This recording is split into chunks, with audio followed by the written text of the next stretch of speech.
सुप्रभात सभी को। आज हम बाल गोविंद भगत अध्याय का शेष बचा हुआ अंश जो है वो पढ़ेंगे और आज चूँकि यह अध्याय समाप्त हो जाएगा। तो अब तक हमने पढ़ा कि बाल गोविंद भगत को किस तरह से साधु न होते हुए भी साधु के रूप में माना गया है, यानी वो साधु के संपूर्ण लक्षणों से परिपूर्ण किस प्रकार से हैं।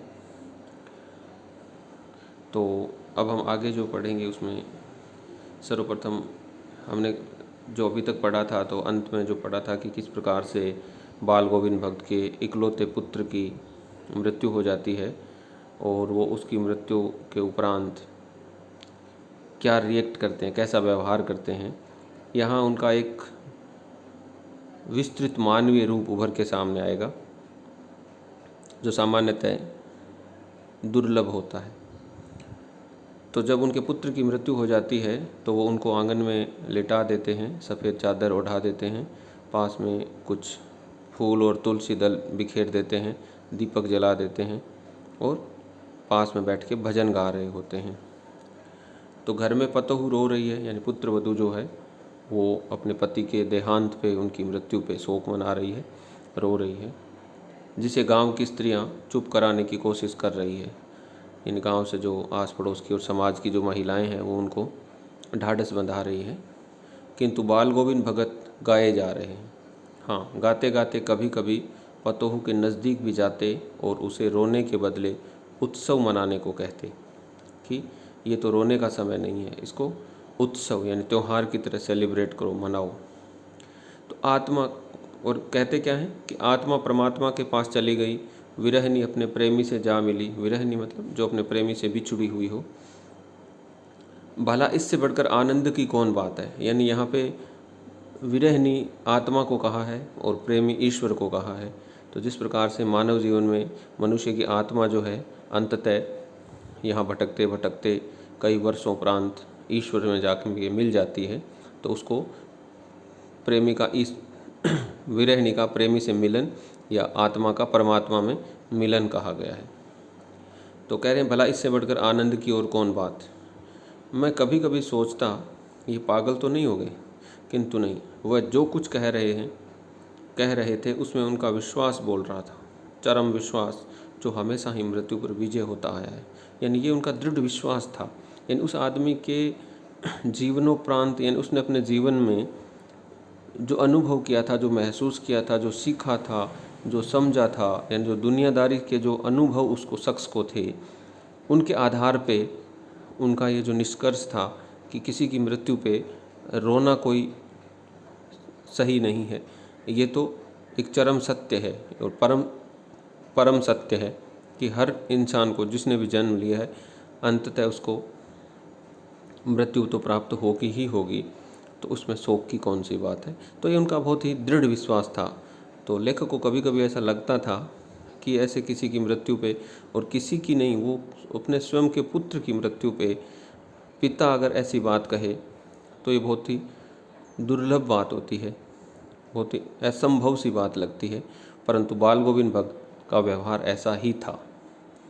बेटे के क्रियाक्रम में तूल नहीं किया, पतोहू से ही आग दिलाई उसकी। जो ही श्राद्ध की अवधि पूरी हो गई, पतोहू के भाई को बुलाकर उसके साथ कर दिया और ये आदेश देते हुए कि इसकी दूसरी शादी कर देना। इधर पतोहू रो रो कर कहती, मैं चली जाऊंगी तो बुढ़ापे में कौन आपके लिए भोजन बनाएगा, बीमार पड़े तो कौन एक चुल्लू पानी भी देगा। मैं पैर पड़ती हूँ, मुझे अपने चरणों से अलग नहीं कीजिए। लेकिन भगत का निर्णय अटल था, तू जा, नहीं तो मैं ही इस घर को छोड़कर चल दूंगा। यह थी उनकी आखिरी दलील, और इस दलील के आगे बेचारी की क्या चलती।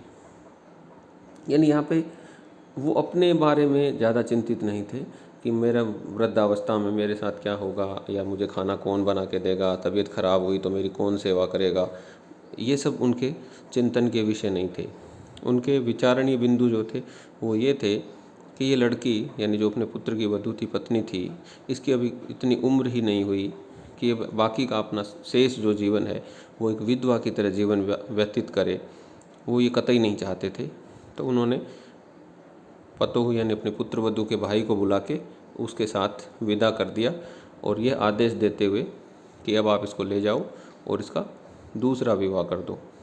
लेकिन पुत्रवधू जो थी, पतोहू जो थी, वो ये मानने के लिए तैयार नहीं थी, क्योंकि कुछ वर्षों तक वो भगत की सेवा कर चुकी थी। तो ऐसे में एक पारिवारिक जीवन में एक स्वाभाविक एक अटैचमेंट हो जाता है और लगाव हो जाता है, एक बड़े बुजुर्ग के प्रति अपना एक जो विशिष्ट अपना प्रेम होता है, आशीर्वाद स्वरूप उनसे जो सलाहें, शिक्षाएं और आशीर्वाद मिलते हैं, तो ऐसे में उनको छोड़ के जाना इतना आसान नहीं होता, ये पुत्रवधू का मानना था। परंतु बाल गोविंद भगत अपने निश्चय के अटल थे। उन्होंने कहा जाना तो पड़ेगा, या तो तुम चली जाओ, नहीं तो फिर मैं ही ये घर छोड़ के चला जाऊंगा। तो ऐसे में बेचारी क्या करती, जाना ही था। बाल गोविंद भगत की मौत भी उन्हीं के अनुरूप हुई। यानी वो आदमी जिस प्रकार से जीते जी उसने कभी किसी चीज़ के सामने अपने आप को झुकाया नहीं, कभी किसी के सामने वो रुके नहीं, डटे नहीं, हार नहीं मानी और अपने दिनचर्या, अपने रूटीन से कभी समझौता नहीं किया, ठीक उसी के अनुरूप उनकी मृत्यु भी हुई। वह हर वर्ष गंगा स्नान करने जाते। स्नान पर उतनी आस्था नहीं रखते जितनी संत समागम और लोक दर्शन पर।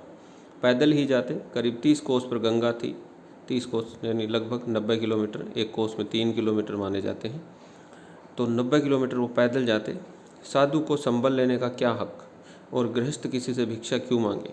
अतः घर से खाकर चलते तो फिर घर ही लौट कर खाते। यानी उनके जो नियम कायदे थे वो बड़े कड़े थे, कि उनका मानना था कि साधु को किसी का संबल नहीं लेना चाहिए, किसी का सहारा नहीं लेना चाहिए, और अगर आप गृहस्थ हो तो फिर किसी से भीख नहीं मांग सकते।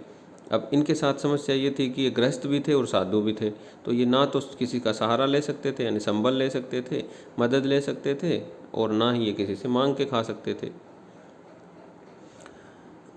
अतः घर से खाकर चलते तो फिर घर ही लौट कर खाते। रास्ते पर खंजड़ी बजाते, गाते, जहाँ प्यास लगती पानी पी लेते। 4-5 दिन आने जाने में लगते, किंतु इस लंबे उपवास में भी वही मस्ती। अब बुढ़ापा आ गया था, किंतु टेक वही जवानी वाली। इस बार लौटे तो तबीयत कुछ सुस्त थी। खाने पीने के बाद भी तबीयत नहीं सुधरी। थोड़ा बुखार आने लगा, किंतु नेम व्रत तो छोड़ने वाले नहीं थे।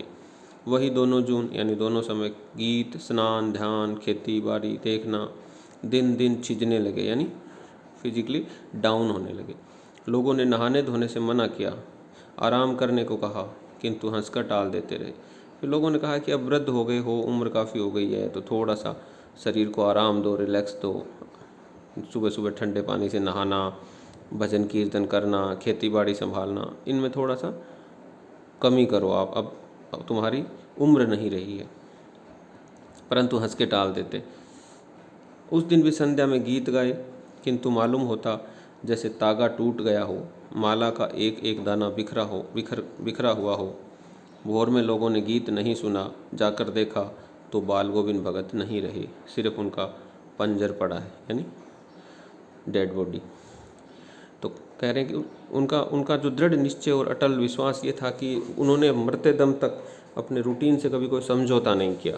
उस दिन शाम को भी मृत्यु से ठीक पूर्व संध्या पे भी उन्होंने गीत गाया।